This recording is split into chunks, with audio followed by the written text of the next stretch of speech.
Welcome Tamil stocks friends. July 14 திங்கட்கிழமை இந்த வீடியோவில் முக்கியமான மார்க்கெட் நிகழ்வுகளை பார்க்கலாம். அப்புறம் இன்றைக்கி ரிசல்ட் அறிவிக்கக்கூடிய முக்கிய கம்பெனிகளையும் பார்க்கலாம். போனஸ் கொடுக்குற கம்பெனிகளை பற்றிய தகவல்கள் பார்க்கலாம். எல்லாமே முக்கியமான நிகழ்வுகளாக இருக்கும். அப்புறம் 100 ரூபாய்க்கு கீழே உள்ள ஸ்டாக் ரெக்கமெண்டேஷன் கொடுத்துருக்குறாங்க, அதையும் பார்க்கலாம். எல்லாமே முக்கியமான நிகழ்வுகளாக இருக்கும். எதையுமே ஸ்கிப் பண்ணாமல் பாருங்கள். அப்புறம் விஇபி இண்டஸ்ட்ரியோட முக்கியமான தகவல் பார்க்கலாம். 32% பங்குகளை விற்றுருக்குறாங்க. 1968 தொடங்கப்பட்ட இந்த நிறுவனம் தற்பொழுது இந்தியாவின் முன்னணி லக்கேஜ் பேக் உற்பத்தியாளராக இருக்காங்க. உலகின் 2வது பெரிய இந்திய நிறுவனமாக இருக்காங்க. விஐபி இண்டஸ்ட்ரீஸ் விஐபி பைகள், ஸ்கை பேக்குகள், அரிஸ்டோகிராட், ஆல்ஃபா மற்றும் கேப்கின் உள்ளிட்ட முக்கிய தயாரிப்புகளை வச்சுருக்கிறாங்க, பிராண்டுகளை. விஐபி உரிமையாளர்கள் தங்களுடைய 32% பங்குகளை மல்டி ஆல்டர்னேட்டிவ் தலைமையிலான ஒரு கூட்டமைப்புக்கு விற்றுருக்காங்க. இந்த விற்பனையில் 45 பில்லியன் பங்குகள் ஒவ்வொன்றும் தோராயமாக 388 என்ற விலையில் விற்கப்பட்டன. இதன் மதிப்பு சுமார் 1764 கோடியாக இருக்குது. முந்தைய விற்பனை முயற்சி பண்ணாங்க, அது பேச்சுவார்த்தை தோல்வியில் முடிஞ்சிருச்சு. அதுக்கப்புறம் இந்த முறை விற்பனை நடைபெற்றிருக்கு. பங்கு கொள்முதல் நிபந்தனையின்படி வாங்குபவர்கள் நிறுவனத்தின் கட்டுப்பாட்டை எடுத்துக்கொள்வார்கள்னு தெரிவிச்சிருக்கிறாங்க. விற்பனை விலை என்பது வெள்ளிக்கிழமை முடிவடைந்த 456 ரூபா என்ற விலையிலிருந்து கிட்டத்தட்ட 15% சலுகையில் விற்றுருக்கிறதா சொல்லப்படுது. விஐபி நிறுவன பங்குகளை வச்சுருக்கிறவங்க இந்த விஷயத்தை முக்கியமாக கவனிக்கணும். நீங்கள் என்னன்னு யோசித்து சொந்தமாக முடிவெடுக்கணும். ஏன்னா இது ஒரு பெரிய விஷயம்.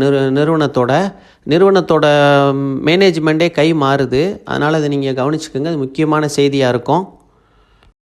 ஆனந்த்ரதி நிறுவனத்தின் தொழில்நுட்ப ஆராய்ச்சி துணை நிறுவனர் மெகுல் கோத்தாரி 200 ரூபாய்க்கு கீழ் உள்ள 3 நிறுவனங்களை பரிந்துரை செஞ்சுருக்கிறாரு குறுகிய கால முதலீட்டுக்காக. அதை பார்க்கலாம்.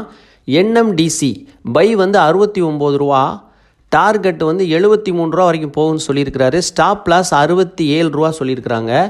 Restaurant brand Asia limited by 82 ரூபா, டார்கெட்டு 85 ரூபா கொடுத்துருக்குறாங்க. ஸ்டாப் லாஸ் 79 ரூபா. அப்புறம் ரெயின் இண்டஸ்ட்ரீஸ் லிமிடெட் பை 146 ரூபா, டார்கெட்டு 152 ரூபா வரைக்கும் போகும்னு சொல்லியிருக்கிறாங்க. ஸ்டாப் லாஸ் 143ன்னு கொடுத்துருக்குறாங்க. கவனமாக ஸ்டாப் லாஸ் போட்டு வர்த்தகம் செய்ய வேண்டியது ரொம்ப முக்கியம். இந்த 3 நிறுவனங்களும் மெகுல் கோத்தாரி உடைய ரெக்கமெண்டேஷனாக இருக்குது. ஆனந்த்ரதி மண்டே மார்க்கெட்டில் இந்த 3 நிறுவனங்களையும் நீங்கள் கவனிக்கலாம். கடந்த வாரம் மோசடி குற்றச்சாட்டுகள் சுமத்தப்பட்ட ஜேன் ஸ்ட்ரீட் பற்றிய ஒரு அப்டேட் பார்க்கலாம். இந்தியாவோட பேங்க் நிஃப்டியில் மோசடி குற்றச்சாட்டுகள் தொடர்பாக கடந்த வாரம் செபியால், அதாவது தேசிய ஒழுங்குமுறை ஆணையத்தால் 566 பில்லியன் நிறுவனத்தோட நிதி முடக்கி வைக்கப்பட்டிருக்கு. ஜேன் ஸ்ட்ரீட் இந்தியா சந்தைகளிலிருந்து தடையும் செய்யப்பட்டிருக்கு. இதன் மூலம் சட்டவிரோத லாபம் 4844 கோடி ஜேன் ஸ்ட்ரீட்டுக்கு கிடைத்துள்ளது.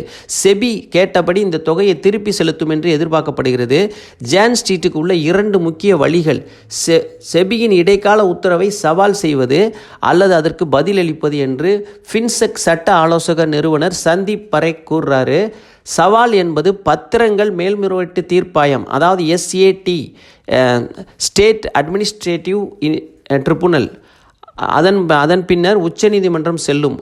எப்படி தீர்ப்பு வருகிறது என்பதை பொறுத்து அவர்களின் எதிர்கால வர்த்தகம் தொடர்பான விஷயங்கள் முடிவு செய்யப்படும் என்று கருத்து தெரிவிச்சிருக்கிறாங்க. சாய்ஸ் புரோக்கிங் உடைய தலைமை நிர்வாக அதிகாரி சுமித் பகாடியா 100 ரூபாய்க்கு கீழ் உள்ள 3 நிறுவனங்களை குறுகிய கால முதலீட்டுக்கு பரிந்துரை செஞ்சுருக்கிறாங்க.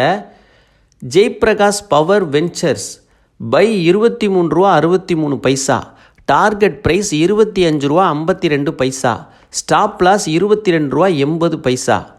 ரெண்டாவது NHPC பை 88 ரூபா, டார்கெட் 94 ரூபா, ஸ்டாப் லாஸ் 84 ரூபா 96 பைசா. மூணாவது ரிலையன்ஸ் பவர் பை 64 ரூபா 81 பைசா, டார்கெட் ப்ரைஸ் 69 ரூபா 34 பைசா, ஸ்டாப் லாஸ் 62 ரூபா 54 பைசா. இந்த 3 நிறுவனங்களும் சாய்ஸ் புரோக்கிங் சுமித் பகாடியா அவர்களுடைய பரிந்துரையாக இருக்குது. மண்டே மார்க்கெட்டில் கவனிக்கலாம். ஸ்டாப் லாஸ் ரொம்ப கவனம் தேவை. ஸ்டாப் லாஸ் விஷயத்தில் ஸ்டாப் லாஸை மறந்துடக்கூடாது. இந்த வாரம் போனஸ் கொடுக்கக்கூடிய நிறுவனங்களோட விவரங்களை பார்க்கலாம். அசோக் லைலாண்ட் 1:1 போனஸ் கொடுக்குறாங்க. ரெக்கார்ட் டேட் 16ன்னு அறிவிச்சிருக்கிறாங்க. அந்த 16 அன்னைக்கு உங்கள் டிமேட் அக்கௌண்ட்டில் ஸ்டாக் இருக்கணும். இருந்தால் நீங்கள் 1 ஷேர் வச்சுருந்தா 1 ஷேர் போனஸாக தருவாங்க. உங்களிடம் எக்ஸாம்பிளுக்கு சொன்னால் உங்களிடம் 10 ஷேர் இருந்துச்சுன்னா 20 ஷேராக மாறிடும். அப்புறம் ரெண்டாவது மதர்சன் சுமி மற்றும் மதர்சன் சுமி வயரிங் இண்டஸ்ட்ரீஸ் 2 பேருமே போனஸ் கொடுக்குறாங்க. 2ம் போனஸ் கொடுக்கறது வந்து ஒரே ரெக்கார்ட் டேட் தான். விகிதம் பார்த்தீங்கன்னா நீங்கள் 2 ஷேர் வச்சுருந்தீங்கன்னா அவங்க 1 ஷேர் தர்றாங்க. அதாவது உங்களிடம் 10 ஷேர் இருந்தால் அவங்க 5 ஷேர் தருவாங்க. மொத்தம் 15 ஷேராக மாறிடும். 2 நிறுவனங்களும் ரெக்கார்ட் டேட் வந்து 18 ஜூலைன்னு கொடுத்துருக்குறாங்க. 18 ஜூலை அன்னைக்கு உங்கள் டிமேட் அக்கௌண்ட்டில் உங்களுக்கு ஸ்டாக் இருந்துச்சுன்னா உங்களுக்கு போனஸுக்கு நீங்கள் எலிஜிபிள். அப்புறம் வந்து நீங்கள் வந்து அந்த தேதியில் நீங்கள் வாங்கினீங்கன்னா உங்களுக்கு போனஸ் கிடைக்காது. நீங்கள் வந்து 2 நாளைக்கு முன்னாடியாவது வாங்கியிருந்தீங்கன்னா உங்களுக்கு போனஸ் கிடைக்கும். அதே மாதிரி 2 ஒர்க்கிங் டேஸாக இருக்கணும். நீங்கள் சனி ஞாயிறு இதை கணக்கில் எடுக்க மாட்டாங்க. இப்போ எக்ஸாம்பிளுக்கு சொன்னோம்னா திங்கக்கிழமை நீங்கள் புதன்கிழமை போனஸ் கொடுக்குறாங்கன்னா நீங்கள் திங்கக்கிழமை ஸ்டாக்கை வாங்கியிருக்கணும். புதன்கிழமை ரெக்கார்ட் டேட் சொல்லியிருந்தாங்கன்னா திங்கக்கிழமை நீங்கள் ஸ்டாக்கை வாங்கியிருந்தீங்கன்னா தான் புதன்கிழமை ரெக்கார்ட் டேட்டுக்கு கரெக்டாக வரும். டிமேட்டுக்கு உள்ளே போகிறதுக்கு 1 நாள் ஆகும், T+1. அதனால் நீங்கள் அந்த விஷயத்தில் கொஞ்சம் கவனமாக இருக்கணும். இதுதான் இந்த போனஸ் பற்றிய விவரம். அப்புறம் வந்து முக்கியமான நிறுவனங்களோட 1ஆம் காலாண்டு முடிவுகளை பார்க்கலாம்.